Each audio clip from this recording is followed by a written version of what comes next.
விந்துப்பை ஃபுல்லான உடன் இயற்கையாக வெளிவரும். நீ சொல்கிறபடி சயின்ஸ் படி ப்ரூஃப் பண்ண முடியாதுங்கிறீங்க. வாழ்க வளமுடன் சகோதரர். விந்துப்பையெல்லாம் வந்து நிறையாது. நீங்கள் உணர்வுகளை தூண்டி விட்டுட்டே இருந்தீங்கன்னா தானாக அது உற்பத்தி ஆயிரும், அது வெளியாயிரும். அதை யாரும் தடுக்க சொல்ல. ஆனால் உணர்வுகளை தூண்டி தூண்டி தூண்டி செஞ்சு வித்து சக்தி வீணாக்காமல் உணர்வுகளை தூண்டாமல் இருந்தால் வித்து சக்தி உற்பத்தி ஆகாது. அது உயிர் சக்தி வந்து உடலிலேயே இருக்கும். அது உணர்வுகளை நம்ம வந்து தூண்டி தூண்டி தூண்டி விட்டால் மட்டும்தான் அது வந்து பார்த்திங்கன்னா வீணாகிறதுக்கான வேலையை எடுத்துக்கொள்ளும். ஆகவே உணர்வுகளை தூண்டாமல் இருக்கணும் அப்படிங்கிறதுக்காக தான் நம்ம பல்வேறு கிளாசிக் செலிபஸி பயிற்சிகளே சொல்லிடுறோம்.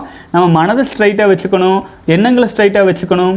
அதே மாதிரியே வந்து பார்த்திங்கன்னா வாழ்க்கையில் நடக்கிற ஒவ்வொரு விஷயங்களும் நம்ம கட்டுப்பாட்டில் இருக்கணும். அரை மணி நேரம் தவம் பண்ணி நம்ம எதுவும் சாதிச்சிட முடியாது. வாழ்க்கையே தவமாக மாற்றிக்கிறதுக்கு, தவமே வாழ்வாக மாறுறதுக்கு என்ன வழிமுறைகளோ என்ன தவமுறைகளோ அதை செய்யணும். அந்த மாதிரி செய்யும்போது உங்களுக்கு விந்து சக்தி உற்பத்தியாகி போய் அங்கே இங்கேயும் நிறையாது. அதுக்கப்புறமேல் வந்து உள்ள எக்ஸஸாக இருக்கிற உயிராற்றலை விந்து ஜெயம் மூலமாக நம் மூலத்தோடு இணைத்து கொள்வோம்.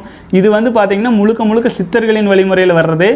அது வந்து யார் யாருக்கு கொடுப்பனை இருக்கோ அவங்களுக்கு தான் சேரும், எல்லாருக்கும் சேரும்லாம் சொல்கிறதுக்கு இல்லைங்க. அது வந்து சேராத ஆட்களுக்கு அது தவறாகவும் தெரியும்.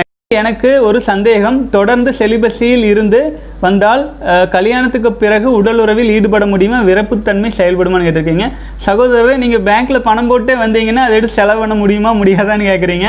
நிச்சயமாக செலவு பண்ணலாம், நிச்சயமாக உங்களால் முடியும். ஆகவே இந்த பற்றி எந்த சந்தேகம் வேண்டாங்க. வாழ்க வளமுடன்.